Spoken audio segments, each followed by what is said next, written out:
Recording.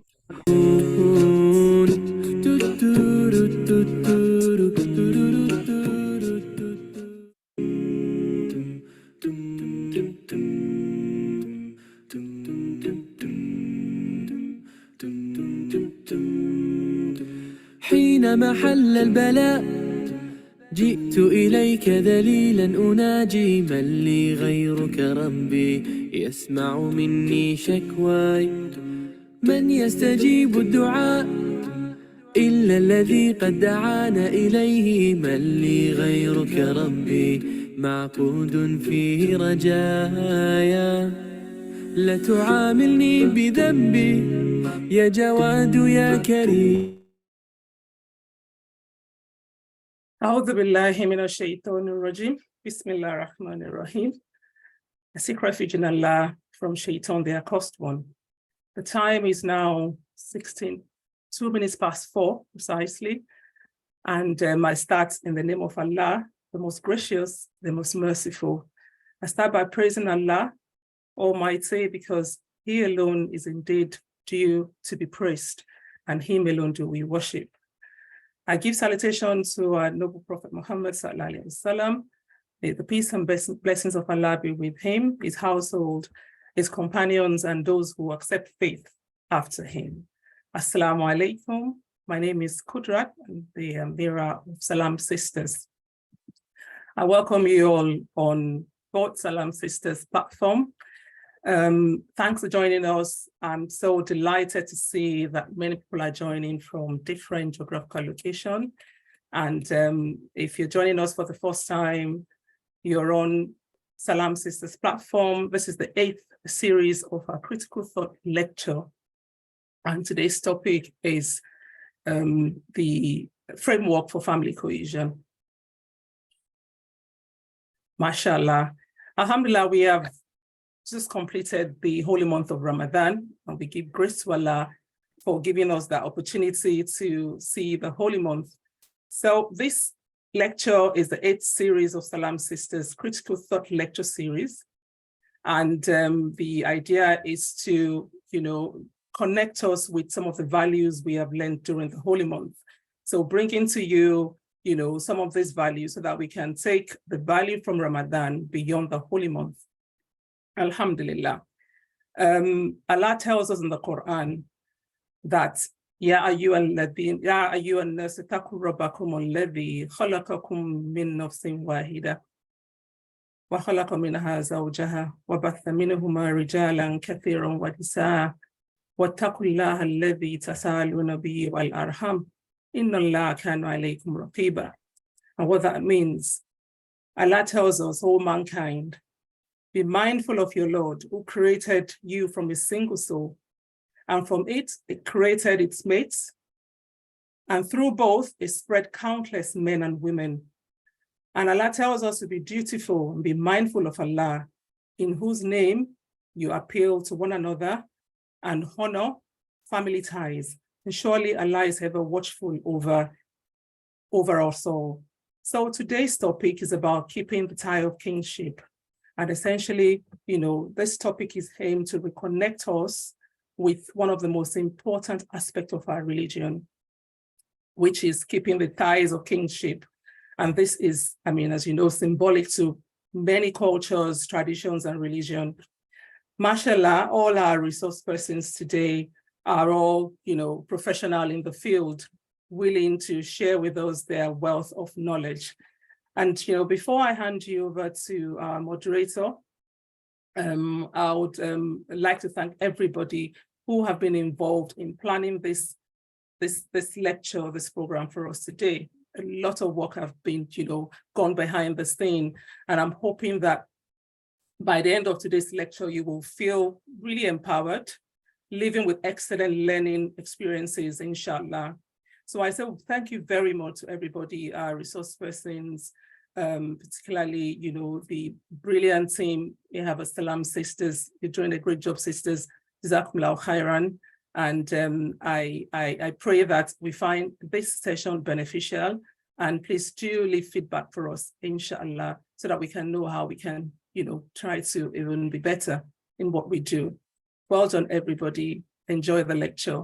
I now hand you over to my amiable moderator, the person of Farida Saliu Lukman. Assalamu alaikum wa rahmatullahi wa barakatuh.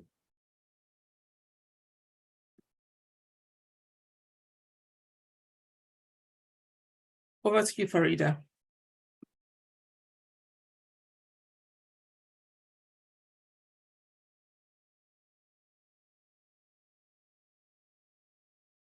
Assalamu alaikum, Farida. Assalamu alaikum, mashallah, jazakallah khair, auntie. Yeah. Assalamu alaikum, everybody. Month-long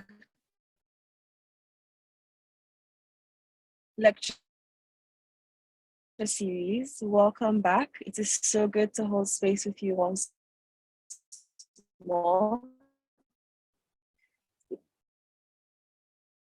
Alaikum salam, can you hear me? Can everyone hear me fine?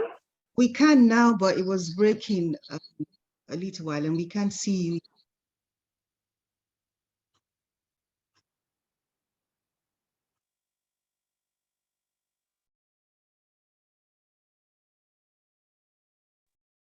Assalamu alaikum, can you hear me? Much I can better. hear you much better now.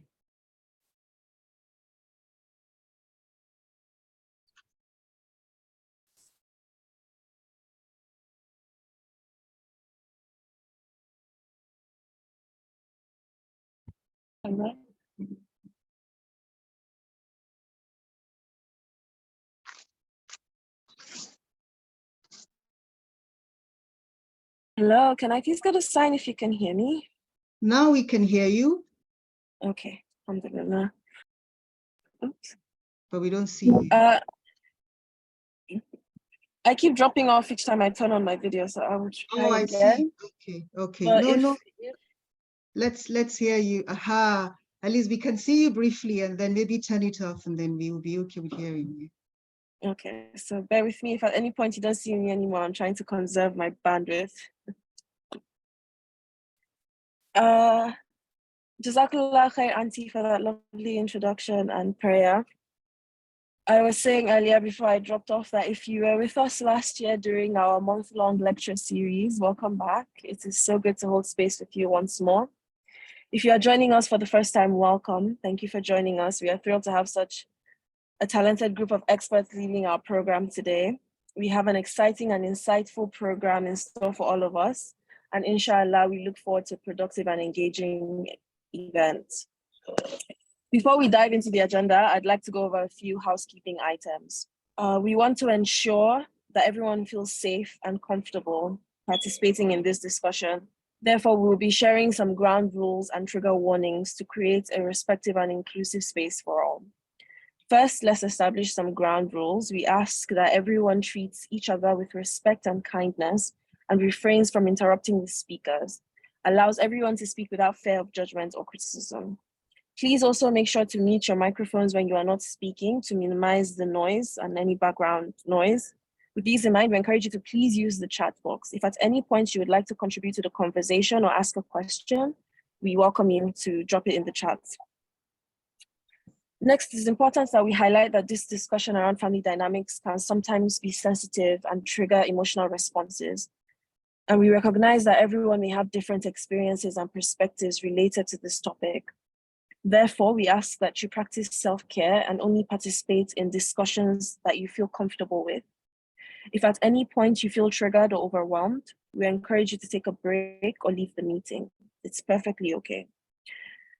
Finally, we would like to remind everyone that we are all here to learn from each other and share our knowledge and experiences. We hope that everyone will leave this discussion feeling more informed and empowered to navigate their family dynamics. Once again, thank you for joining us, and we hope you have a beneficial and fruitful discussion. We have a time budget for 2 hours, and inshallah, we will keep to this. Our keynote speaker will give a lecture for 30 minutes, followed by a Q&A session, and after this, we'll have a breakout room division for 25 minutes. And then following this, we'll hear from each breakout room, and we'll also have 10 minutes for arising questions and questions and answers, followed by a final question session and then a closing prayer, inshallah. So without further ado, it is my pleasure to introduce our keynote speaker, Sister Amina Yunus Ali. Sister Amina Yunus Ali is a trauma recovery therapist, and she will be speaking on the topic of understanding what to pay attention to as a family while considering the many diverse values that exist within our communities. Through lessons and case studies, she will be our guide to understanding what we mean by family cohesion and the tools needed to build and repair it. Feel free to ask your questions in the chat, as I mentioned earlier, and our keynote speaker will definitely get to them, inshallah. The floor is yours, sister.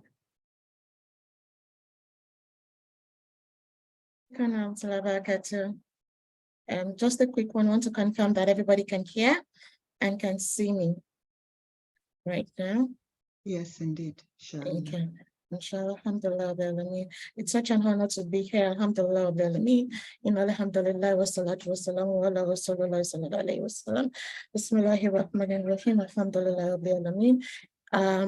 So today we're looking at family cohesion, and as a family therapist, this is one of the core strategies that I help families build.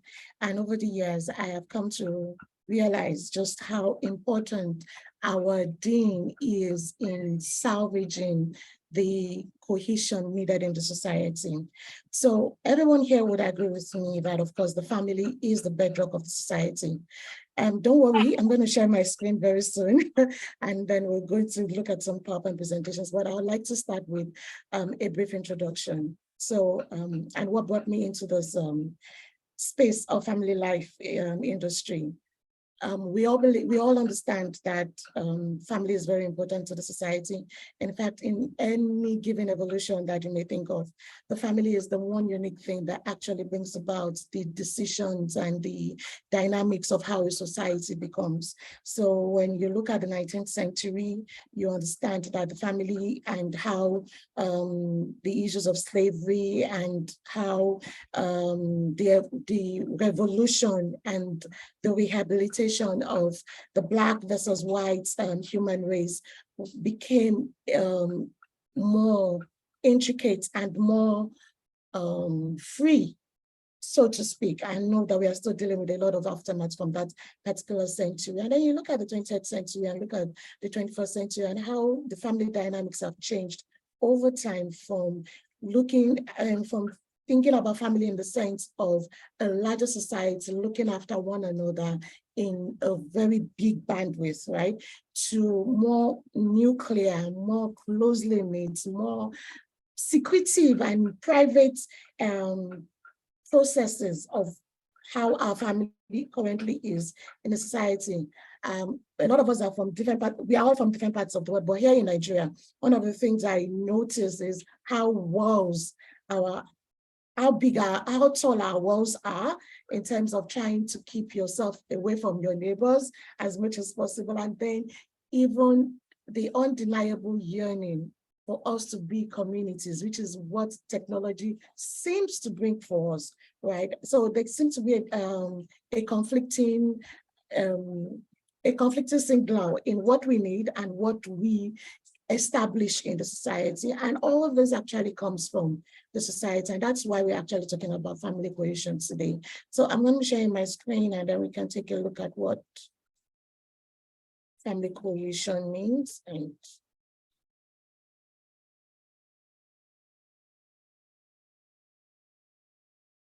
so I understand I have 30 minutes, but I'm also a story lover and a storyteller. So I like to start with a story of myself. While I was growing up at the age of 4, I lost my dad. And my mom, who actually had me as the last born in her late years, now had to deal with 7 children all by herself, and also establish a kind of bond in this kind of establish a kind of bond by being both mother and father to us, against all odds and the expectation of being an Ijebu wife. So what this means is that naturally, at the time that my dad died, they would either had expected her to decide to remarry one of my dad's brothers, or find our way around, and then all the children would be sent into different spaces and all that. But against all odds, my mom decided that she was going to keep all her children together, and she was going to be both mother and father. And with as little knowledge as much as the knowledge that she could muster at that time, she encouraged all of us to be well established, to be independent and self-sustaining by ourselves. Now, what the kind of cohesion that I grew up with was a one-woman household, making all the decisions, even if some of our children, especially me, was kind of rebellious, and it was really tough for her. Keep in mind that she was also a woman in her late 40s by the time I was in my teenagers, late 40s, early 50s, by the time I was in my teenagers. And that was a tough one, because at that point in time, not only was she a widow and a single parent with little business to work with, she was also perimenopausal. So all these emotions and hormones were things that I, as a teenager, I was also dealing with my own hormones and challenges, and we were always clashing. And I always felt like there was supposed to be a lot more in family systems than what I was used to. So of course, in school, I gravitated towards people who seemed to have the two parents' families. And I was always curious as to how they were living their lives. And one thing that I saw was that every family is unique in the way that they were living. Every family is unique in the way that they decide to share with one another. Now, fast forward to 20 years later and my decision to become a family therapist, one of the things that was core for me was that I also noticed in my teenagers just how much children were yearning to be seen, to be loved, to feel safe with their parents. But because, again, at the time that I was a teenager, we're now having the explosion of digital world. We're now having emails, we're having to look into mobile phones and things like that. And everybody was enamored with it. We no longer have a family system where only one person was the breadwinner and the other person was a home carer, which was a lot of, what was popular in my mother's time. We were now having two income families where both the mother and the father had to. It wasn't like there was a choice, basically because of the economic situation. They had to begin to work. Now, how this affected children was a curiosity to me, and this was one of the basis of my own thesis, and how I actually began to understand a little bit more about family cohesion. So family cohesion basically talks about the bond that families share that sustains them through adversity, through successes, and continues to establish a foundation for future generations to work and to establish their own family bonds too. So it creates, and family cohesion creates a sense of togetherness, it creates a sense of connection, it creates a sense of appreciation of each individual in a family, each individual differences in a family. However, when we look at our current situation as Muslims, as families, as a society, you would agree with me that things are changing. You would agree with me that we are beginning to see a lot more, the rate of divorces. Mothers are no longer staying glued to a relationship or a marriage because of their children. In my own time, and while growing up, there were certain things that I noticed from other families that I interacted with, and then you will hear, I'll say this in Yoruba, and then I'll try and translate it as much as I can. Toriomo, and loosely translate, that means that I am doing all this because of my children. So even though there was experiences of domestic violence, even though there was experiences of multiple marriages and lack of cohesion, even in these marriages, they seem to still be physically together as much as possible. But now, in this age, in this current situation that we find ourselves, the idea of staying to a relationship because of a child is even almost unfathomable in most societies.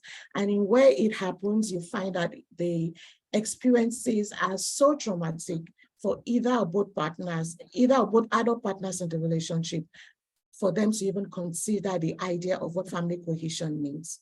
Today, the objective of this particular topic is to help us identify one of the things that Allah subhanahu wa ta'ala has blessed us with as Muslims, and how we can begin to engage in the discussion within our families and then in our societies on how to build upon this particular gift that Allah subhanahu wa ta'ala has given us.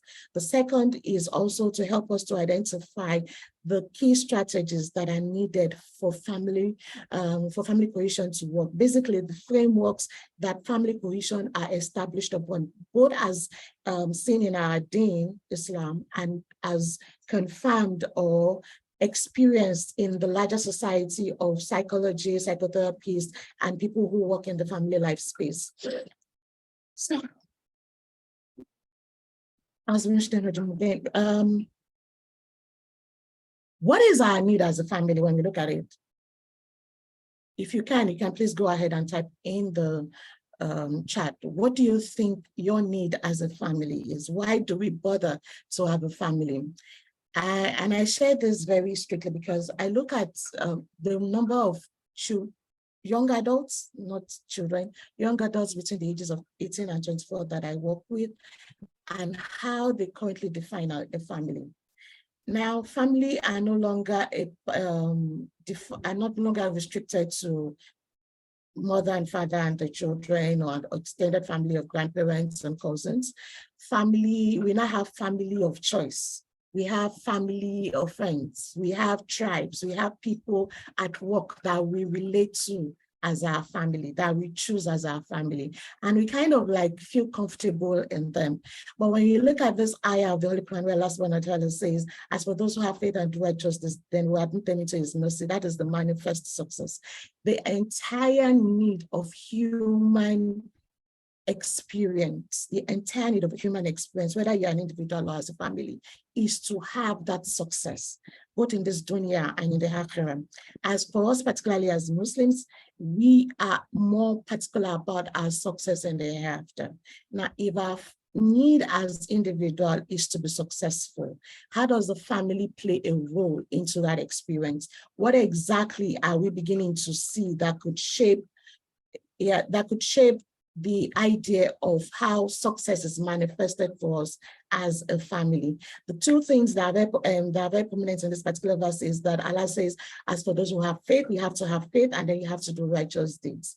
When Allah mentioned this, I think one of the things that we sometimes mistake is the need for us to also begin from within. How important it is that this faith and righteous deeds are first and foremost experienced from us as individuals, and then to us, to our immediate family. So the family dynamics are changing from becoming, the family dynamics have changed from the right to the left, basically because earlier, like I mentioned, in the earlier centuries, what we're looking at is the thing that bring us together as family were intangible. It was the things that made us feel connected to one another. It was faith, it was love, it was connection. It was how we looked after one another. It was how we felt close to one another that made us families. But really, nowadays, success is no longer about these three things, the intangible and the intrinsic. We now look at success as the basis of how, what kind of family do you come from? What kind of work, what kind of education do you have? How qualified are you to even speak in certain spaces? What kind of work do you do? So when people ask you, who are you? You go to the tangible and the definitive sense, but very rarely do we talk about what makes us connect. And these are the things that we learn in the family that now begins to shape how we see our society currently. Because when I was growing up, I remember one of the things my mom would tell me is, you have to become a medical doctor. And each time I asked her why, she said, well, wouldn't it be nice to have a medical doctor in the family? So it was an idea. It was an idea that, you know, representing your family meant that you had to work with in a prestigious occupation that would make people feel like, yes, you have arrived. This was how our minds were beginning to be conditioned towards what the tangible and the definitive meaning of success was. It wasn't no longer, are you happy? Do what would make you feel right, or do what would make you feel comfortable. It was basically about, you know, how people would see you on the basis of when you say this is who you are, people hold their breath. I'm pretty sure if somebody had said, oh, meet Dr. Amina Yunus Alice, a lot of people will be here and will sit down properly and say, yes, she knows her stuff. So we paid attention more to the tangible and the definitive ideas of what happiness and success and righteous good deeds really meant, and paid little less attention to the intangible and the intrinsic. And this was where we began to lose family cohesion. This was where we begin to lose the essence of what a family really means, because things like faith, encouraging your children to understand the deen, not because you okay, thank you for that. Not because you understood the deen, not because you totally wanted them to fight for their hereafter, but basically because you know that this is good for them, both in this world and in the hereafter. We began to pay less attention to love and connection and how our children were actually going to be comfortable in their own sense of soul, in their own sense of body, and how this will help them progress into the society. So what this caused was a lot of people are now, I'm going to skip this, a lot of people are now struggling, really. We're struggling emotionally, we're struggling psychologically, and it's affecting the way our family life is being established. From the idea of cultural and generational differences to the advent of technology and social media, there is a lot of struggle with this current generation to understand how to even establish a family. I remember when I was going to get married, by the time I decided that this is the person I was going to marry, I just told my mom. And there was no story about, oh, where is it from? She was just like, well, I trust you to make the best decisions. In her own time, there was a lot of steps to go through in terms of understanding who the family was, understanding where the man came from, the kind of work he does, how respectable and reputable he is.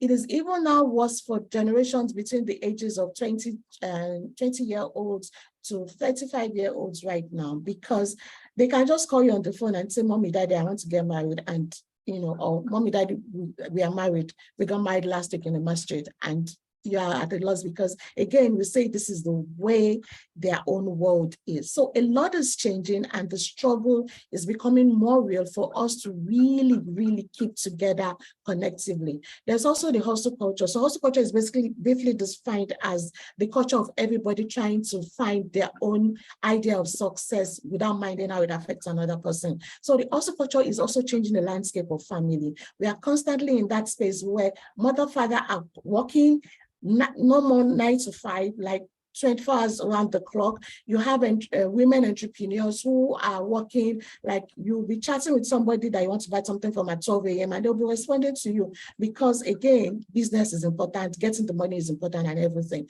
So all these are changing the landscape of how family are experienced. So what exactly do we begin to do differently to establish a framework for family cohesion? And I think Allah subhanahu wa ta'ala has said it best in Surah Al-Ra'd, where he says, verily Allah will not change the condition of a people as long as they do not change the state of themselves. And in psychotherapy, what we understand as states is not just how you see things or your perception, is actually what you believe and what you constantly work towards as your presence. So what this basically means, state is the very thing of how your mind, soul, and action are connected together to help you manifest the best of what you seek. So when Allah says, verily Allah, He will not change the condition of people, again, it is us reminding ourselves that as chaotic as the world is, we already have the best of frameworks for living our life in the most successful way, such that if we pay attention well enough, everything that we need to not just survive, to thrive as a family is already given to us, including how Allah subhanahu wa ta'ala has established who a woman, the wife, the mother is, not by the definition of what the society expects, but by the definition of who He, Allah, that has created this woman to be and what is expected of her. It is also established in the way Allah subhanahu wa ta'ala has designed the man and the husband and the father to be, not with the idea of the societal expectation, but in the way Allah subhanahu wa ta'ala expects him to also be accountable for his entire family. So this is what it means for us to understand what our condition is, and then what to actually recognize what our current state is and how to begin to work from there. So what are the things that we need to know in creating or in establishing family cohesion? I call them the 3 C's. So the first C is number 1, commitment. In Surah, please forgive me. Okay, so in a particular verse of the Quran, and I do not remember right now, that's because I'm in a rush, I've been given a timeline. Allah subhanahu wa ta'ala said, and no soul shall get except what it has striven for. This is very explicit and definitive in how exactly Allah subhanahu wa ta'ala wants us to approach our life. So it is not just that we are deciding to be a family because, well, you've gone to school, you've completed your academia, and then you found a reputable work, and then the next thing to take on your checklist is to get married and have children. Exactly what vision of a family do you have? And very rarely do you find families having this. You have to have a vision that is explicit and definitive and desirable, such that by the time you begin to have children, it is something that you can sell to them. When Allah subhanahu wa ta'ala blessed us with this thing through our Prophet Muhammad sallallahu alaihi wasallam, He gave us a vision of what it truly means to be Muslim. In Surah Al-Mu'minun, He gave us the first 10 verses of Surah Al-Mu'minun tells us what a mu'min is and what we can look forward to. So you can now imagine that for your family, you've established a reason, you understand the reason why you are a family, and then you've established a desirable description of what to look forward to in being a family together. This is what a vision is. So design your family values. There would be confusion along the way. You have to understand what exactly it is for you to live as a family together. Constantly recognize the power and beauty of compromise, and this is power of commitment. Compromise is something that is very delicate to discuss, especially among Gen Zs lately, because one of the questions they throw back at you is, are you not asking me to suffer? So suffering and resilience seem to be put in the same box, but the truth and the beauty of it is that compromise opens doors for choices to be made, that we are not all boxed up in one particular place, and we know that there are always choices to be made. And when we talk about it, when we are having uncomfortable conversations, even as we strive to work towards the akhirah together, we can always find choices in the compromise that we make. Communication. Now, this is very key, and this is something that we need a lot more of. Chatting on your phone. There's this meme that I saw that some men were just talking about how often their wives ask them to buy bread. And so you set your discussion with your spouse, and then you ask, and you check what is the most, kind of like checking what is the top things that they're asking you for, and it's probably asking you to get something for them. We barely communicate together as a family because as the husband is at work, the wife is at work, the children are in school. By the time we all come back together at night, everybody is tired and everybody's doing their own thing, and the cycle keeps going on and on and on. And then you live together as perfect strangers in the family. And this doesn't in any way help to build your family cohesion. Again, remember, family cohesion is establishing bonds of connection together. Now, it's also very important to know that one of the key things that actually affects communication in families is childhood trauma. When a child has always been told to shut up, sit down, don't talk to me like that, don't give me that. One of the things that we learn from that conditioning is that a child is not meant to be, is only meant to be seen and not heard. And then that child grows up to believe that, to walk into extremes, either as a very reclusive and reserved person that is unable to form their own needs and express their needs and wants in the best way possible, or become very vulgar and very vocal in demanding of their needs.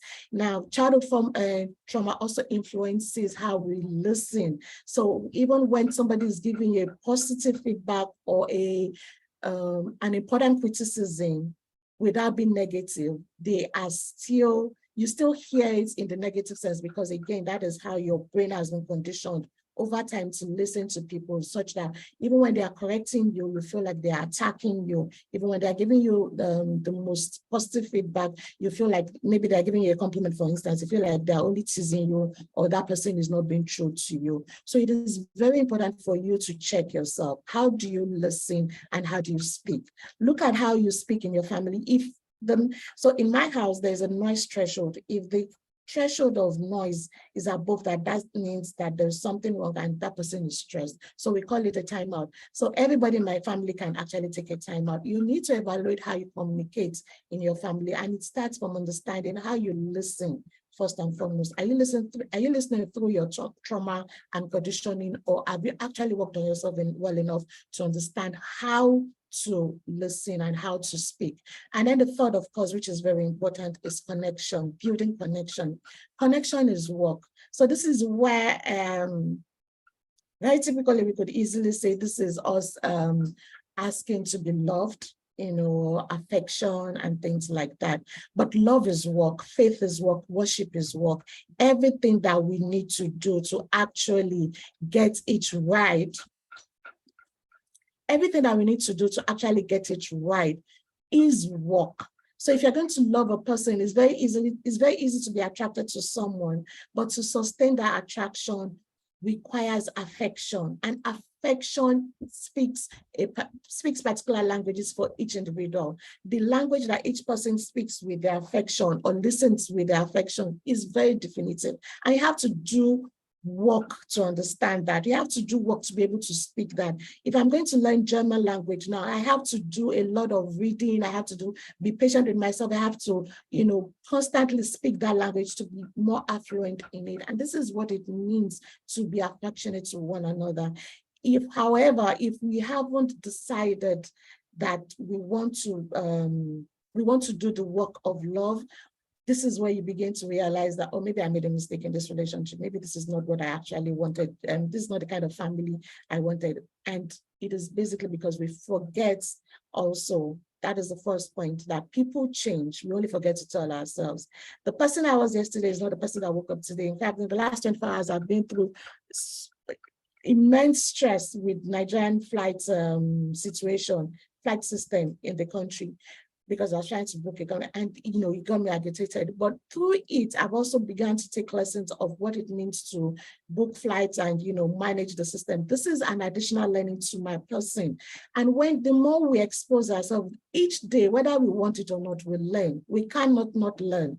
We are constantly learning, and in our learning, we begin to change. In our learning, we begin to shift ideas and change dynamics. And if we don't do the first two, number one, commit to being a family together, and then communicate what is changing and what is shifting for us, it becomes pretty difficult for us to connect to one another. So it is very important for us to take this to note, that this life is not is play and pumps, but only for those who do not recognize that there is a hereafter. for us as Muslims, Allah subhanahu wa ta'ala has promised us that for us to do this, we have to do righteous deeds, and these righteous deeds begin with our family. Connection also is established through struggling together.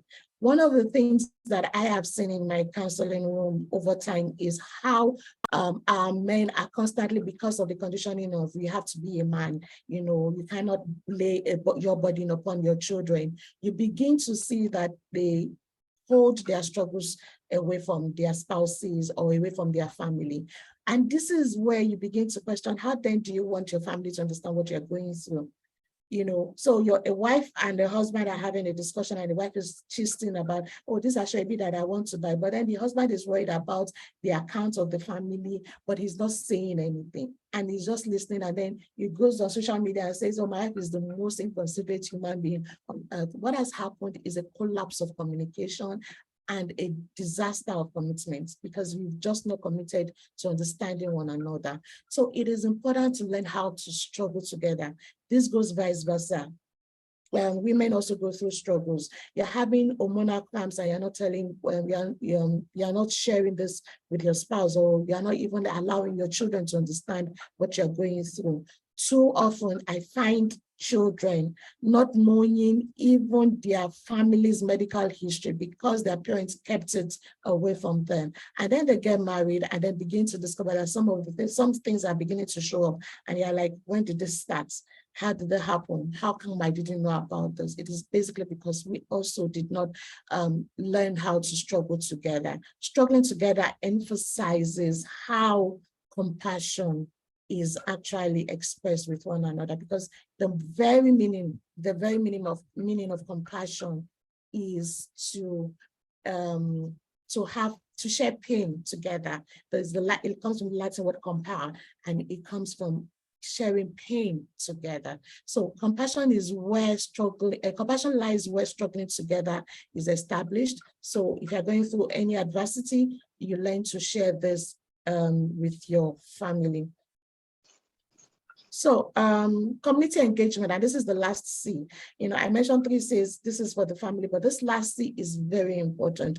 As much as we are beginning to form communities, have tribes, and we still find that a lot of people keep things to themselves until it is too late, because again, the community they belong to, they may not feel safe in. So in establishing your community, please recognize that keeping up with the challenges of the current landscape, of the changing landscape, is very important. There's so many things that our youth and our families are going through, but they do not have the resources in the Muslim community to go through and say, this is what I'm experiencing, how do I navigate through this? Because our imams are still stuck on talking about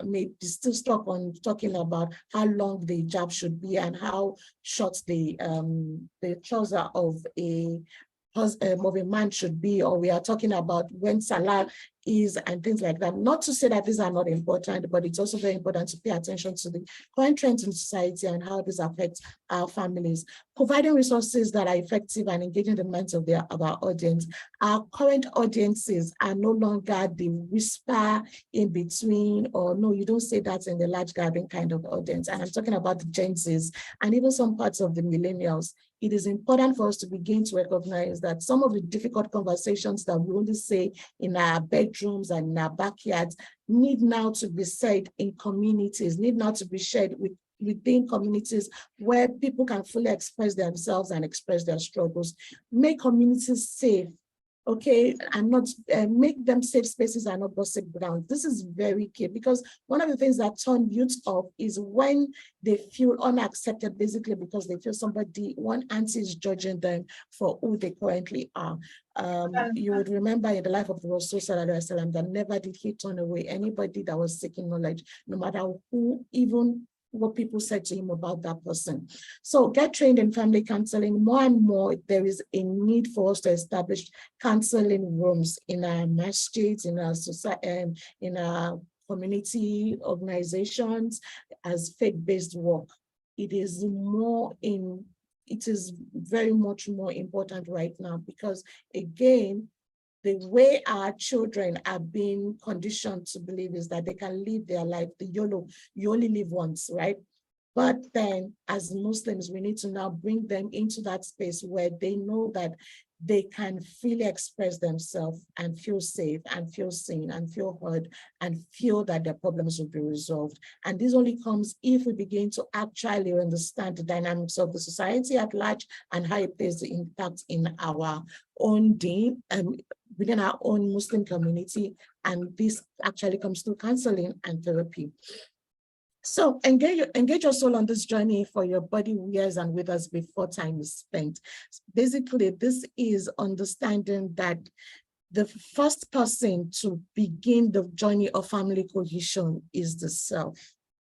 If your soul is not at peace, if there are troubles that are keeping you from fully engaging with your family, it could be a past trauma, it could be an unresolved issues from your single years, it could be something feeling unprepared, or it could even be a mental health issue. It is very important for you to engage your soul and to find someone to speak with. So this is my own practice and what I do. Teen transition is adverse childhood experiences and trauma therapy, postpartum therapy, because I haven't gone through postpartum depression myself. I know that transiting from becoming a single person to a wife is different from transiting from becoming a wife to a mother. And a lot of us were not prepared for this, and it is very important for us to begin to focus on that. Family therapy, family mediation and things, and family framework design are some of the things that I deserve. There are also the people across the world that you can get in touch with, and I've shared their resource, their details here that you can get in touch with them. But all in all, what is most important is that you speak up, you speak out, and you speak out, and you do so soon, not before your family begins to disintegrate, but even as you begin this journey of working as a family together. Salam, shukran jazilan, jazakumullah khairan for the time. I appreciate being here today. Assalamu alaikum wa rahmatullahi wa barakatuh. MashaAllah, what a lovely presentation. We've promised you guys an incredible and engaging program today, and I think we're off to a lovely start with our keynote speaker, who just shared some incredible information with us. Just a little bit more about our keynote speaker. I've already introduced her name as Sister Amina Yunus Ali. She's actually the lead coach and founder of Timeless Soul Inc. And some of the services which they offer include teen transition therapy, postpartum transition therapy, family mediation, and family framework design. So you can see that she indeed has the credentials to join us today. Just a kind reminder that if you have any questions, please feel free to ask in the chat. And just to echo some things that I've already seen in the chat, Dr. Lydia Akande shared that the success of a family is the success of the nation, hence the need for every family to be united. This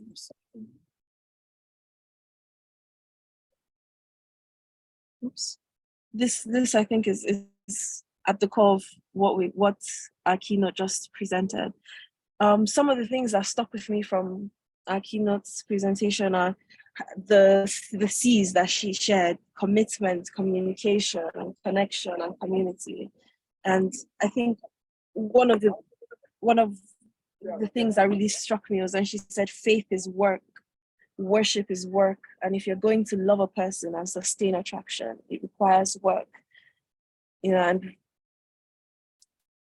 how we need to carry these into our family dynamics, as well as keeping up with the challenges of our current landscapes and how these affect our families. We also have a poll that will be shared in the chat. So kindly look out for the poll being shared in the chat and answer the questions. The importance of communication and giving voices to our youths. Yes. While we wait for some questions, I have a question of my own for our keynote presenter. I just wanted to ask if birth orders affects sibling relationships and family dynamics? Is this something you can shed a little light on? Yes, absolutely, it does. In fact, there's been a research that confirms that birth order, number one, affects personalities, and then which affects how siblings' relationship, even family expectations are being. Hello? Hello, can you hear me? Yes, I think we can. Okay, all right, great. So the question is how birth order affects sibling relationships. So yeah, I was saying that it affects not just sibling relationship, it affects the personality of the person itself that is born in a particular order in the family, and it affects family expectations of that particular person. So I'll give you just 3 examples in very quick succession. The first is if the first child is, when you have a first child, as a first-time parent, there are a lot of learnings that you're going to be exposed to. No matter how much, even if you go to parenting classes, the first few weeks of being a first-time parent would define that particular child in the way you actually connect with that child. So there is the fear, the apprehension, oh, this is my first child. And then as the child begins to grow, 2 years, 3 years, they begin to have, oh, this child has to be smart, it has to lay a good foundation for the siblings coming after him. The second child, by the time you're having the second child or the third child, depending on how many children you intend to have or you already have, the second child is already, you've learned some lessons and you're now practicing those lessons that you've learned. The first person was just a test run. The second person is the practice, the practicum, and then that, of course, influences the person's personality. Now, the last child, by the time you're all done and saying, you know what, this is going to be our last bus stop, you now have a child who, by all means and purposes, has seen how you parented the first few children, and then is beginning to engage with you on the basis of, or you are beginning to engage with that child on the basis of you're all parented out. A lot of what we have also seen in our research is that by the time you are getting your 30s and early 40s, you're all parented out. So all the harsh and loud and very intense way of expectation that you get to the first children, you don't do that with the first children. You're cuddling, don't worry, everything is going to be fine. So all of this would affect their personalities, and all of this would, of course, affect sibling rivalry. So you find the first and the last being a little bit closer together, and then the middle one becoming the rebellion, because he is not just rebelling against the practicum that you're putting into him or her, but he's also rebelling against the type of relationship dynamic you're having with these children, the first and the last. And they feel like they either feel like an outcast and they're the ones that you say are the black sheep of the family, or they begin to exhibit they begin to want to play it safe, because again, they don't want you to be they don't want you to take your pain out on them. So the first could actually would most likely grow up to become a little bit more disciplined and have high expectations, and will show this off basically, while the others are, trying to play catch up in the relationship. How this affects the relationship a lot, again, depends on how you are immediately able to navigate the family cohesion frameworks. It is very important to note that siblings that grow together, right, are not necessarily experiencing the same type of parenting. So you have to understand the kind of parenting that you're having with, the kind of parenting connection you're having with each of your children. And this seems like a lot of work for so many families, because then you're dealing with somebody that is either a Gen Z, and then you're having somebody that is a Gen Alpha, and you're expecting somebody, to always go between the waves, and it can be difficult.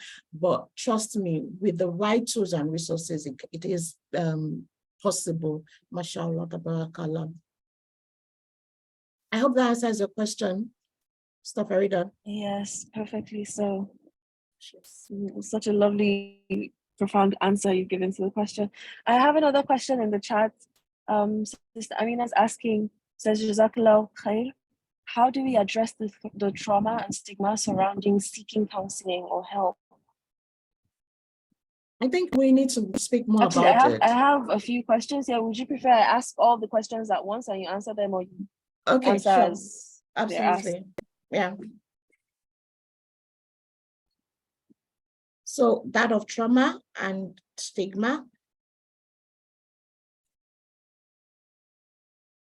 What's the next one, Sorry? please? So I heard that of next- trauma and the stigma, so we can take the next one. Yes. The next question is, how can a divorced woman see herself not as a failure? And how can she overcome society's stigma? And I have a third question, which emphasizes that communication remains the key element, but who is the best person to commune with on our issues, bearing in mind limited resources, stigmatization in our society?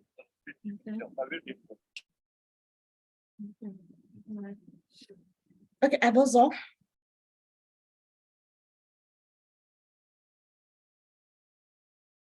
Am I still in the room? Hello? You are in the room and you might want to Okay. carry on. Yes, you are.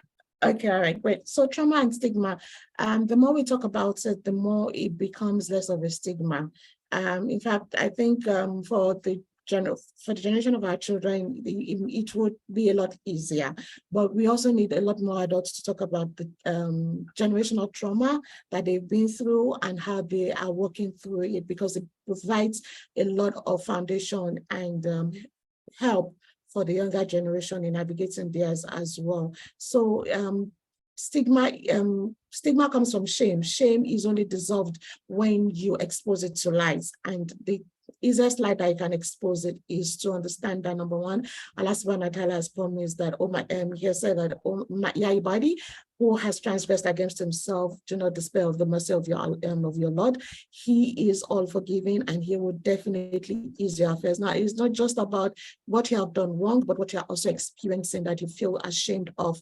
It is important to know that Allah subhanahu wa ta'ala will make easy when we begin to take the compassion and the mercy that is expressed for us in that area. So the more we talk about the stigma, the more we talk about the trauma, not in a way that exposes us as victims, but in a way that helps us to move to transition from survivor to from victims to survivors, then that would really help in reducing the stigma around trauma. For the divorced woman and who sees herself as a failure, my dear sister, the most so the most important care that I can give you right now is to remember the story of Zainab bin Jahsh. Before she married the Prophet ﷺ, she first had to divorce or be divorced by Zayd bin Thabit, right? So, these are the mothers of Islam. So they've gone through it. And these are people that we look up to, not because we are yearning to be perfect, but we are learning from their story so that we can also know how to live our lives. So number one, you are not a failure. I do not know whatever somebody may have told you or how you feel. And I do get that our society can be a bit critical to the woman and labeling her, but do know this, that you walk in the steps of great women, you walk in the steps of women of Islam who recognize that in their humanness, Allah subhanahu wa ta'ala is always showering upon them their mercy, and what is to come will be better than what has gone. So you are not a failure. However, I know saying all this is just a mild band-aid. What you truly need is somebody to hold your hand into helping you see the kind of germ that you really are, and to really begin to understand and appreciate Allah's mercy through this journey of self-recovery. Because I know that divorce is a loss, and every loss comes with grieving, and it's important for you to grieve before you begin to fully recover. So please do seek out any of the resources shared. One of our facilitators here, to Zainab Baladak, is also good in that, because she does life and leadership coach. I will share her details very soon. So, it's very important for you to seek help and do not have to do this alone by yourself. Okay, the third one is communication. Who is the best? Who is the best? The best to talk to when you are going through struggles is Our imams are fantastic. They give us soul food. They give us ways to connect with Allah. However, if you are in a community or an organization where you feel like the imam may not understand your unique experience, it is best to find someone who is a therapist that can work with you through it. It is very important to know that. So, and a therapist is bounded by confidentiality. A therapist that does not respect your confidentiality is no therapist at all. So it is very important to recognize that. And imam, I don't know, it depends on how knowledgeable and restrained the person is, because you just don't know. You may just find that your story is becoming the Juma Khutbah the next Friday, right? And this is our reality, really, and it is very important to navigate that gently with yourself. But I would say that for unique issues that you're afraid of becoming a WhatsApp status or anything like that, do seek out certified therapists to work with you, so that you can be sure that you're not just paying for resolution, you're also paying for confidentiality.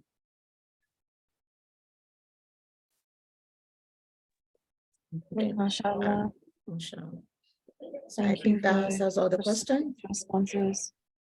I do have one more question here, actually, if you can answer it briefly. It's a very good question. It says, what can be done to improve communication in the family, especially between the father and the children?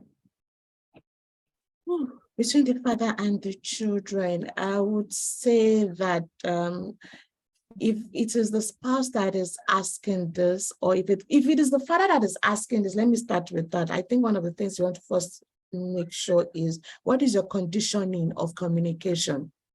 How were you conditioned to believe communication is wrong? Because again, for our men, the trauma that they've experienced are not currently seen as trauma, not on the large scale, right?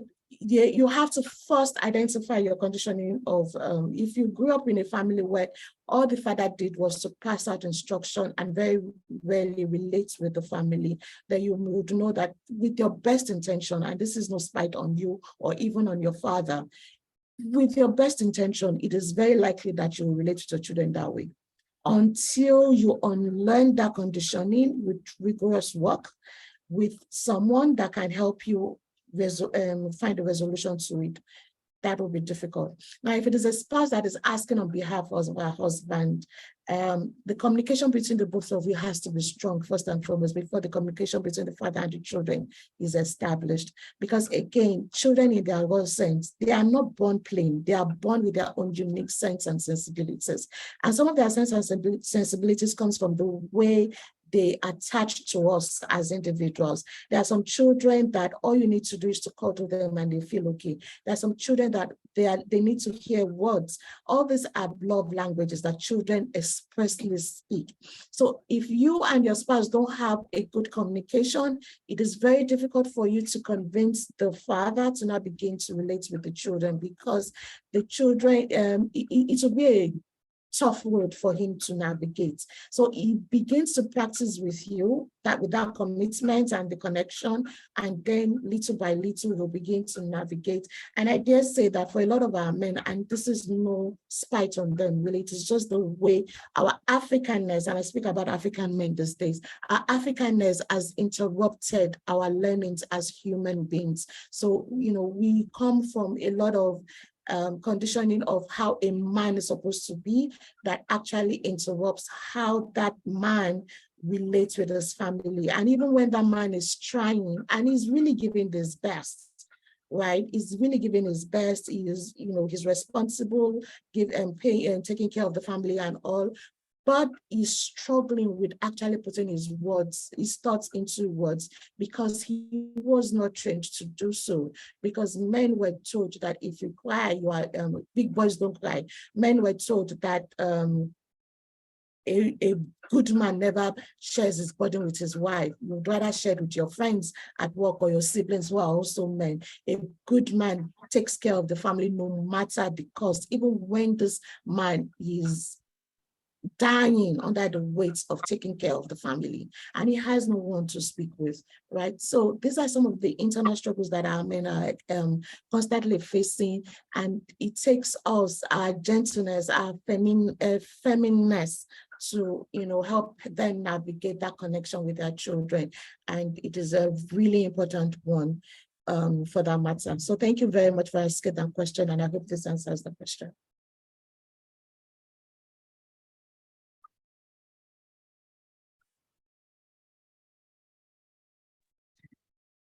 Jazakumullah khair. Alhamdulillah, for a very engaging session.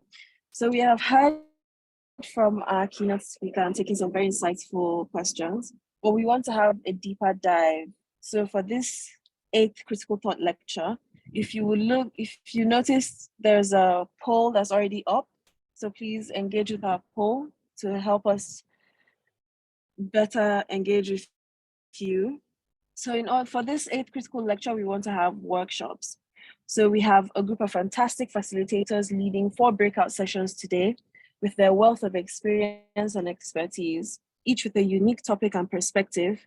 You'll have the chance and opportunity to hear from them, ask questions, and engage in discussions throughout the workshop. In breakout room, we have Sister Hafisa Amin. Sister Hafisa Amin is a therapeutic counselor who will be leading breakout room 1 on the topic of reparenting your inner child, which will focus on discussing what the inner child is and how it translates into our concept of self, as well as reconnecting with who our ideal self is.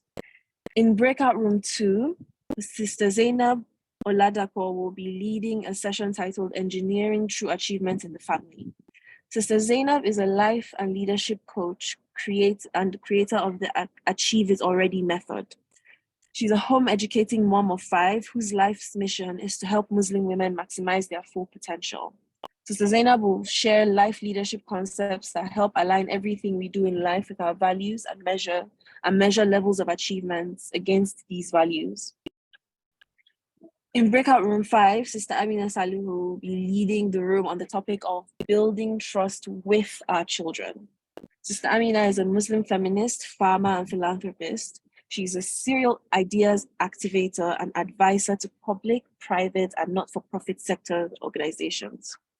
She will be discussing the duality of trust between parents and child, the importance of having trust in our kids as parents, that they have faith in Allah to handle any situation, and how to build this kind of capacity and strength through trust. And finally, in breakout room 4, we have Sister Kafaya Abdul Salam, who will be leading a session on counseling as a form of intervention.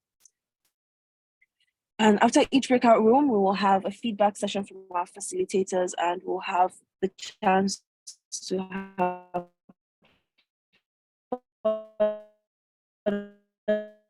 discussions on what each room has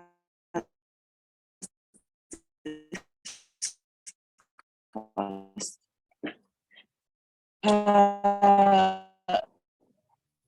If you have not engaged with our poll, I will be opening our breakout rooms now.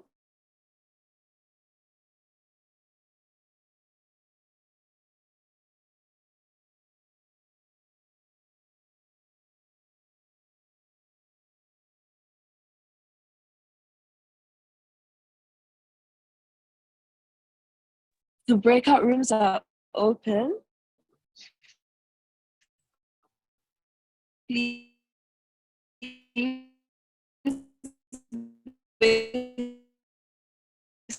your interest, you will see that the names of the facilitators are on the timer on each breakout room. You have 25 minutes and it's already counting. So move swiftly to your breakout rooms, and without to help where I can, inshallah.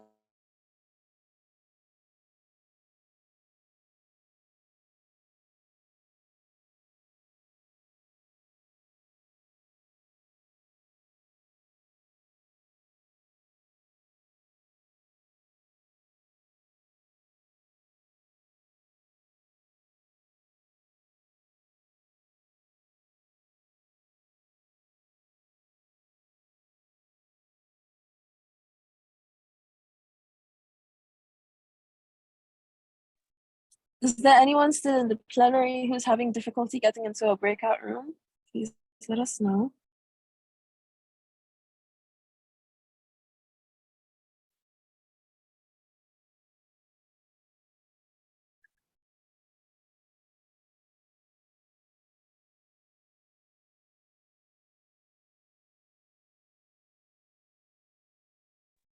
Breakout room 5 is not listed.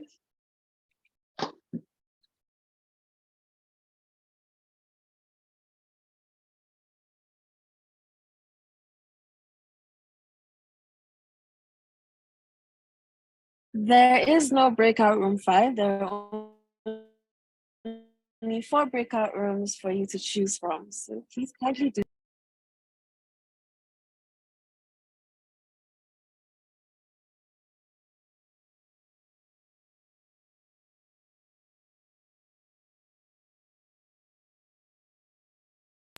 Okay, so if you're having difficulty going into a breakout room, if you are joining from a computer, you would look at the bottom. There should be a sign that says breakout rooms. If not, the 3 dots that has more on it, if you click on it, you will see the option for breakout rooms. And from there, you should be able to join into the breakout room. Does this help? Look for the 3 dots with the more option on it. Otherwise, you can just drop a chat and let me know which breakout room you'd like to join, and I can assign you into those breakout rooms.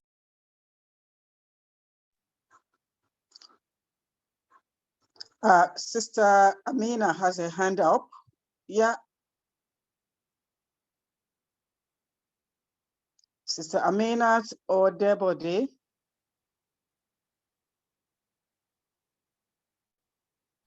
Yes, I'm here. Yeah, you have your hand up. Do you have any questions? No, I want to join the breakout room. Which room? Which of the rooms? There are 4 rooms.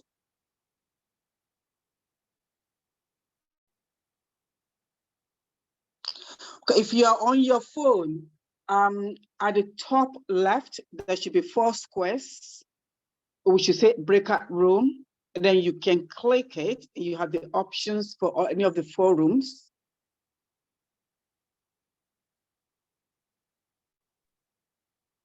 Baraka. Yes. So I think what we might need to do is just ask rather to move people into, various. I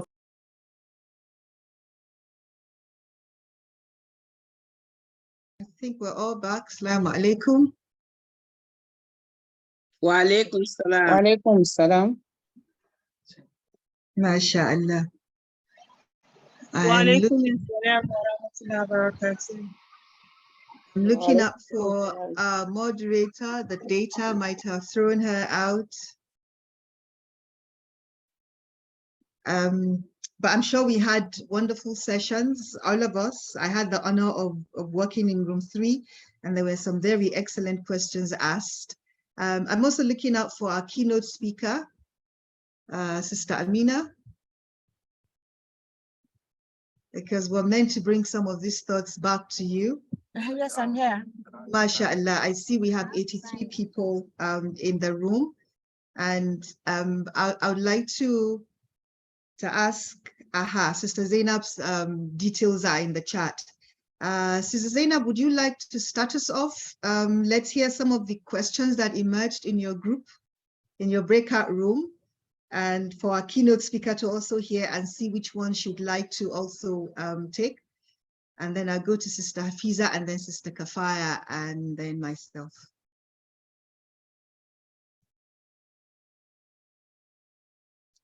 You need to, yeah, well, you have unmuted now. Yeah, okay, Salam alaikum. So good to be back here. Salam.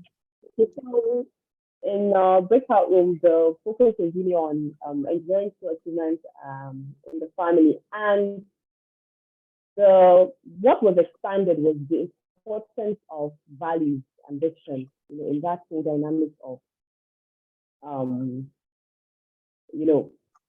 that achieving success in the family. So the issue was that before you can actually get to the point where you're able to do this for the family, you have to do it at the level of yourself first. Basically, you're leading yourself first before you're able to lead the family, because whatever you're doing is what you will trickle or ripple out into the family. So that's what we really looked at. So there weren't so many questions. There seems to be a lot of agreement in the fact that yes, there are a lot of people who experiences misalignment of values, meaning that, and this is what I mean here, is not being able to live a life that is led by what is important to you.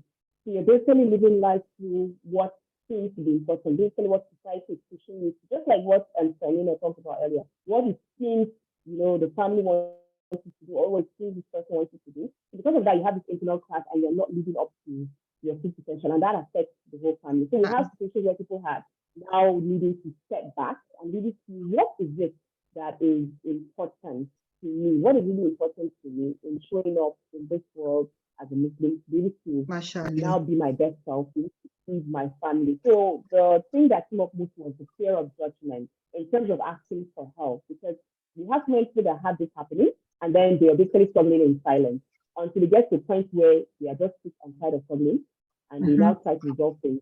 So the thing is, because of fear of judgment, everything looks good, success from the outside, great job, great business, and all that. But how can I go and ask for help? Exactly. So I think that is the MashaAllah, my sister. I would like to ask Sister Hafiza to jump in now. Yeah, because I'm also mindful of the time, because you've raised some very important things about the fear of judgment, asking for help. Yeah, thank you, my sister. Sister Hafiza, you have the floor, ma'am, if you'd like to MashaAllah. Yes. Salam. Honestly, we didn't have enough time. Alhamdulillah. Yeah, maybe more to come on that, inshallah. But in our breakout room, alhamdulillah, we had an amazing discussion around inner child and understanding what it is in terms of it being an unconscious part of us that maybe did not grow up. Hello, am I still in the room? Very loud, yes. Oh, alhamdulillah, alhamdulillah. So we identify, first of all, what is the inner child in the first place, before we even know how to parent the inner child. So we mentioned that it is the part of us that is an unconscious part of us that didn't grow or didn't have the opportunity of growing. And sometimes it's also unhelpful. So we give examples of how we know when the inner child is actually running the show. And then some of the examples are when we find ourselves being people pleaser, when we find ourselves struggling to set boundaries or say no, when we find ourselves being unable to speak out in a situation, when there is something going on, we feel like we're a child, and even though we're adults, but we still feel like a child. And we also mentioned about being defensive, or it can be also angry behavior that does not really match the proportion of what is going on, validation seeking from a particular person or from people, or feeling unworthy or inadequate. So, and then we went on to talk about what are the causes, what are the things that can cause that interruption or that child from attaining their full potential, or still feel like a child in certain situations. So, mashallah, in the group, sisters came up with things around trauma in childhood, neglect, fear of, abuse. Could be any type of abuse, losses as well. And we spoke about ACEs, which Sister Amina also mentioned, adverse childhood experiences. And particularly sisters brought something really, really profound, the example to how what we do, subhanAllah, breaking that generational trauma, what we do in front of our children, what we model really matters, or what we say to them really, really go. There's something we call the introject, values that children take on without even thinking about it. They see it and they take it on and they internalize it. And this almost becomes their truth when they get into their adult life. There are numerous examples, but then... MashaAllah. Am I done? Is it? Jazakumullah khair. Sorry, my sister. Let me go to Sister Kafaya. Assalamu alaikum, Sister Kafaya. Wa alaikum salam wa rahmatullahi wa barakatuh. So our session really there wasn't a lot of interaction, and I think that was just because of the topic, but we did have a discussion around certain things, and I think this is more where we would need to, and I'm very I think very important is that we need to raise the awareness of counseling, especially around Islamic counseling, and how people can access it and what type of things we discuss in counseling. So some people did come up with some definitions about what type of issues we bring to counseling, which is about, you know, when we have difficult issues around our emotions, things we can't speak about. I also kind of had an icebreaker to people to tell me what they thought their understanding of counseling is. And we had some very good responses to that. And then we moved on to talk about, I think this is where we spent most of our time talking about, in terms of the family conflicts. So one of the sisters raised a very good scenario that we get, where both her and her partner have come from two different backgrounds, different values, belief system. And like Sister Hafiza said, lots of introjected values, conditions of worth, bring that into the relationship. And then we begin to parent our children almost individually based on those, our own different sets of belief systems. And it's not that we speak in one voice. And then one person says this, the other person says that. So there's kind of a disconnect. And also there's a bit about, and then how do we then get our children or encourage our children to then have a better life, you know, things like getting married or being more practical with the deen. And probably there were issues with the deen because of being beaten at madrasa, you know, this is, and it's a type of abuse. So instead of the child loving the deen, they can't wait to get away from it. And there's lots of cultural conditioning that just does not work with the current children that we, you know, our system that we raise now, because even I told us that, is my time up so I can keep quiet? Your time, I'm sure you still have a lot more time, but it's just the time allotted for this that it's a bit no, just short. tell me, because I know you said 5 minutes, so I don't want to go beyond that. So no, we don't even have 5 minutes anymore because we spent a bit more time generally, so we kind of cut it down to 2 minutes. So my last thing was, yes. How so do would we you like to wrap up? People? Yeah, how do we encourage people to come to therapy? We can't force people to come. We can encourage them, say and suggest, but they have to be able to want to come. They're willing to come and engage in the process, and most of them that do really benefit from it. My number is there, my email is there if anybody wants to reach out to me so we can discuss further. Jazakallah khair. Well, yeah, Kima sister, it's good to know that we have a resource person in the room, or resource persons actually in the room that we can refer to, because so our keynote, something that's just come out of this last intervention is the question around how do we get people wanting to do counseling? Please note this question and it can help us take it forward. Another question that has emerged is in terms of the fear of judgment. People are afraid that you know, they're going to be judged if they came out and they said, I need help, you know, sort of like the question that you were asked earlier. Now, I want to say a little bit about the session that the other session, or the fourth session on building trust with our children. And we had an interesting conversation, really time, and we had more questions. I think one key thing that we kind of talked about was a slide on 10 things that we needed to probably consider to be able to build trust with each other. And it's not about being a parent or a child, it's about having a collegial approach, because sometimes ideas can come from someone that might be younger in age, because there's wisdom across ages. And then excellent questions emerged that I really want to bring back to plenary, because I want us to engage with those. Our keynote speaker, I'm sure you're ready. Somebody talked about the fact that they have a child who says they never have enough time for them. What more can they do? Or is that a normal part of a child's behavior? Or is there something they need to do? One of us has a daughter who does a lot of social media work, and she wanted to have some prayers, you know, as a guiding sort of support, but also to ask how she can begin to bring her back, you know, more onto the path of Islam. Someone shared with us that she's a single parent with 2 boys, and she's wondering how best to raise those 2 boys in ways that will make them, you know, good Muslims and human beings. Someone also talked about the fact that they have a child who argues a lot, you know, the Gen Z kind of thing that you talked about, keynote speaker. How do you navigate this kind of tension so that you can continue to build trust and you can continue to have an affirming relationship, as it were, in the family?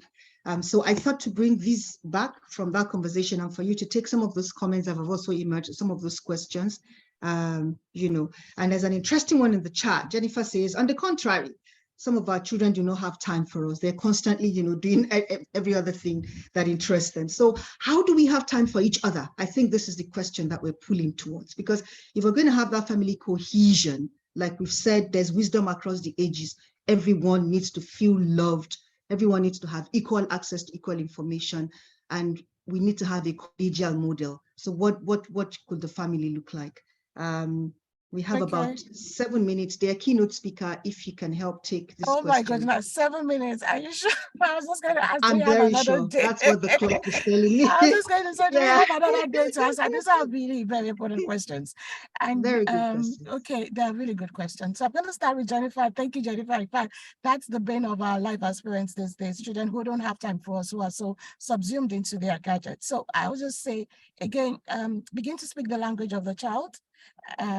Begin by deliberately creating time that creating activities that the child can love, and then from there they can begin to understand you and listen to you. We first have to speak their language before we they can get to speak our own language, and I think that's the best way to move forward from that. The child who complains that the parent doesn't have enough time for her or him, I think it may be a challenge of speaking the right language for that child. Again, love languages are different and diverse. Personalities are different and diverse. If you are an introverted person speaking the language of words of affirmation and touch, and the child is an extroverted speaking the language of gifts and social activities and things like that, there may be conflicts because the child, you are thinking you're giving the child everything that he or she needs, but the child is just saying you just cuddling and not really responding to the, not actually giving what he or she wants. And children respond to what they want, not what you think they need. So that's one of the things I want to pay attention to. The second one is a social media influencer. I know this can be tough, can be a tough terrain, especially for faithful parents who, dean-based parents who are really struggling with understanding why all this TikTok madness and Instagram crazes. One thing that you can do differently is, number one, don't judge, don't label, don't be a critical mother who is always complaining about what that child is doing. Instead, speak with love, try to understand, engage with understanding, and create a sense of belonging for this child. And then little by little, and may Allah subhanahu wa ta'ala guide the child back towards the part of the deen, especially if the child is doing something different. Or empower the child to actually use the social media for the faith and for the deen itself. That's something that that can actually work. For the mother with two boys, subhanallah, I understand. I appreciate your challenge, and all I can say is Allah subhanahu wa ta'ala understands this, and this is why He encourages communities.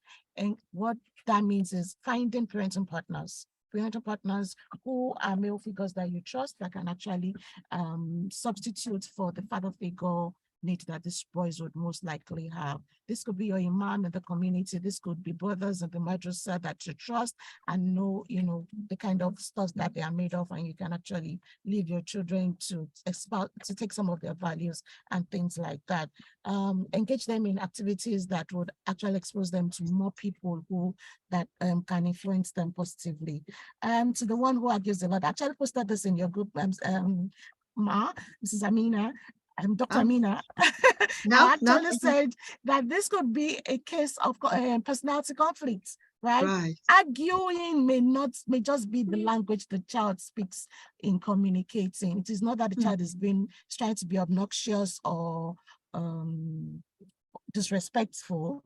It may just be that he thrives in arguments, in exploring different perspectives, in trying to make you understand that there are different ways that things happen. So, and it could be a foundation to becoming a very fantastic lawyer. Absolutely. Or a writer or something, or a debater. Or anything, So what I want to do with that child is to engage wholeheartedly, we again, let's away with the criticism and the labeling and the judging, and just engage from a place of, I really appreciate your argument, but also try to match up, because if the child is starved of argument, sometimes we'll look for the wrong thing to argue about. And this is where instructions are not being listened to the way you want and things like that. So you want to engage in communication, like, what are the perspectives to this? What are the perspectives? What do you think about this? And then you begin to give you different ideas and everything. It's actually just matching his intellectual creativity in that area that they help him to understand that there's a need to also speak with respect, and to also speak with understanding that there are different perspectives to other people's and to other ideas and things like that. So that's it. What else did I miss? How do we get more people wanting to take up counseling?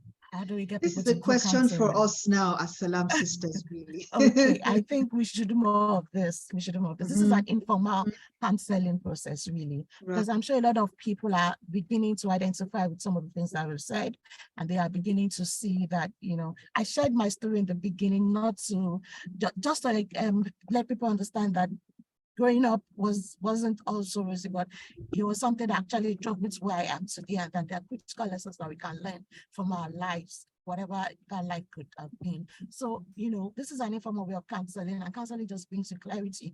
And this engaging in more of these programs will actually get people more comfortable to seeking one-on-one solutions to their emotional challenges. There was a question about individuals in the family parenting differently, I think beliefs, and they are from different backgrounds, something like that. Those are very critical things that we need to address as couples, and it starts with understanding where the origin of those beliefs and ideas come from first. Again, judging one another that this is right or this is wrong could actually just pull us apart and bring us together. So the only thing I would suggest is that this couple actually seek an intervention, a mediation. This is what Allah subhanahu wa ta'ala calls that when there's a challenge in your marriage, that before you even call the talak, that you actually seek a mediation. So family mediation or couples therapy would actually work wonders to that person's relationship in helping them to identify their beliefs, identify the sources of this the sabotaging beliefs and how it's affecting their families, and then helping them to see the bigger picture and how they can begin to align their beliefs together and parent with one voice, because already the children are suffering. They just may not be telling the children are suffering, and they are confused and they are involved. So that's it. Jazakumullah khairan, dear keynote speaker. May Allah make it easy for all of us. I think at this point we should see the result of the poll that we kind of asked you for earlier, and I hope that you can all see it on your screens now. It's interesting. Majority say that they have problems or the greatest challenge relating with their children, 46%. 36% say relating with their spouse, and 15% said they have challenges relating with their in-laws, and only 2% said relating with their parents. That's amazing, because if between the child, relating with the child is also a parent. So maybe there's certain lessons we can take away from how we ourselves have related with our parents to be able to relate with our children. I'm just trying to bring in a scientific twist to the whole conversation. And like our keynote speaker has said, maybe sometimes we just have to be children again. One of our sessions was on the child, the inner child. And I hope we can actually spend more time, like our keynote speaker has said, to do even much more of this session. So we have to do more. That is your solution to getting this thing and making it much more acceptable and understood. Jazakumullah khairan to all of our breakout sessions. Next, on behalf of Farida, who's coming and she's dropped off again, and she sends her profound apologies. Sometimes this techie thing can happen. I have the honor to invite one of my most beloved of sisters in Salam Sisters. She's been very busy in the chat doing her part. She's always in the background, just getting things done. She's also my namesake. There's something special about this Amina, though. She's way better than I am. She has Baraka as her name today, Hajia Amina Suleiman, to tell us a little bit about Salam Sisters, and our social director will get ready with the final poll. Dear Big Sis, Assalamu alaikum, ma'am. You're welcome.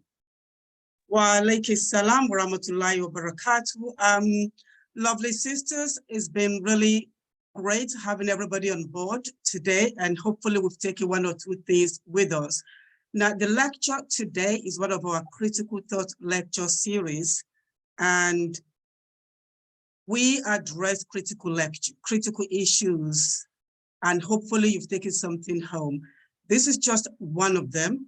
In the past, we've had loads of critical thought series lectures, and if you came in on time, you will have seen the movie highlighting some of the topics that we have covered in the past, ranging from medical to family, marriages, all sorts of issues. So I'm going to be sharing my slide just to tell you more about Salam Sisters and what we do, inshallah.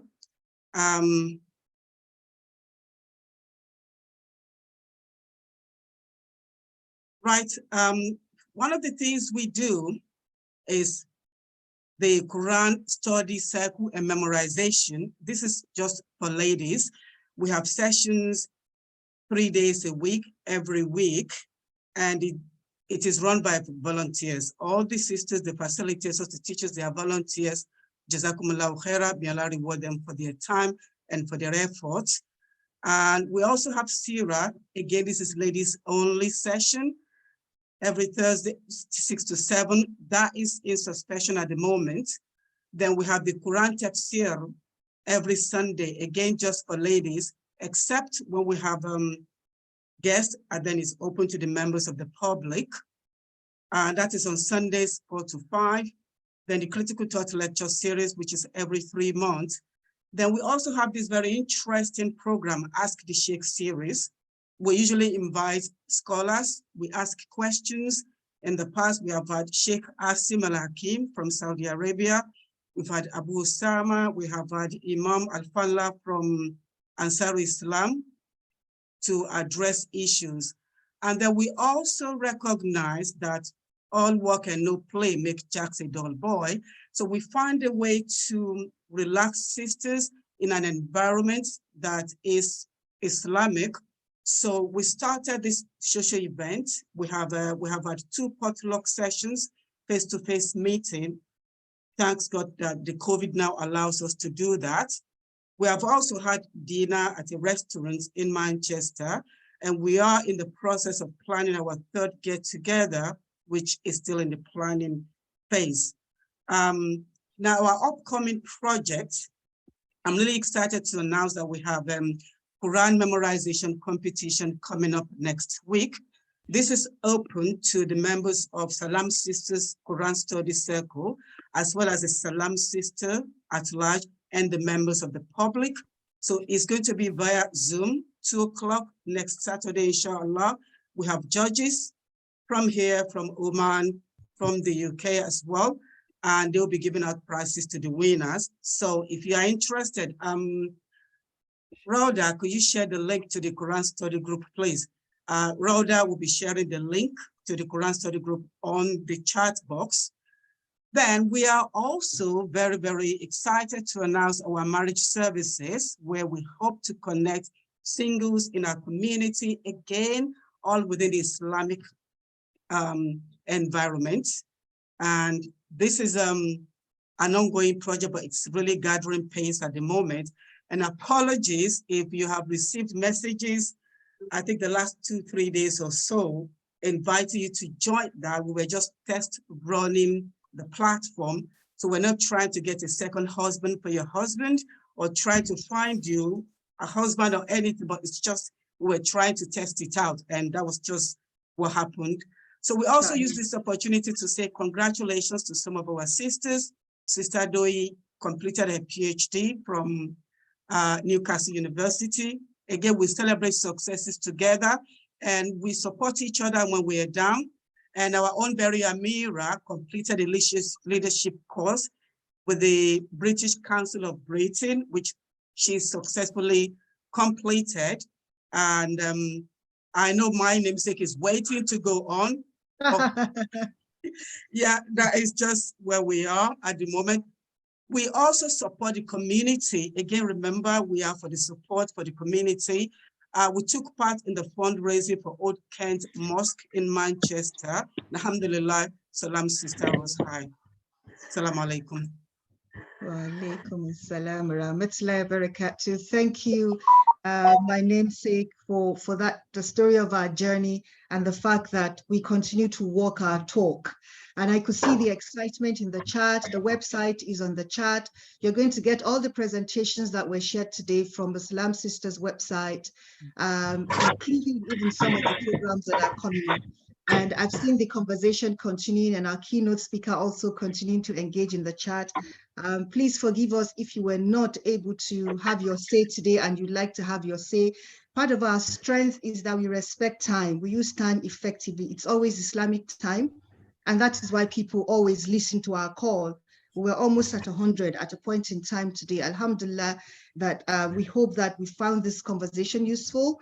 And I hope we've all taken the poll. Rather, please, can you help us make sure that the poll is up on everyone's screen again? Otherwise, at the bottom of your screen, you should be able to see the poll. We want to have as many people as possible. We have just about 56% who have completed the poll. It's very important for us because that way we would know what else we should do next and how we can be very useful to you. Our Amira has told us about how our work is even growing a whole lot of attention. We hear now that we have Salam Brothers. That's very welcome. We are Salam Sisters and we have inspired the brothers to begin Salam Brothers. That's very good because in Islam, you're meant to give the resource that you have and Allah subhanahu wa ta'ala will bless you even much more further. Excellent. I think I see more people taking the poll now. I would encourage you to please keep taking the poll as you think about the love language and all the things that you're taking away from this conversation. Jazakumullah khairan, and we pray that Allah subhanahu wa ta'ala accepts it as an act of ibadah from all of us and forgives us any of our trespasses and anything that we might have done, any errors we might have erred over today, and accept our good intention. Astaghfirullah wa atubu ilayk, astaghfirullah wa atubu ilayk, astaghfirullah wa atubu ilayk. Allahumma anta salam wa minka salam, tabarakta ya zal jalali wal ikram. ربنا آتنا في الدنيا حسنة وفي الآخرة حسنة وقنا عذاب النار. سبحان ربك رب العزة عما يصفون وسلام على المرسلين والحمد لله رب العالمين. Assalamu alaikum wa rahmatullahi wa barakatuh. Dear sisters and brothers. Wa alaikum assalam. Wa alaikum salam wa Salam wa rahmatullahi wa rahmatullahi wa barakatuh. barakatuh.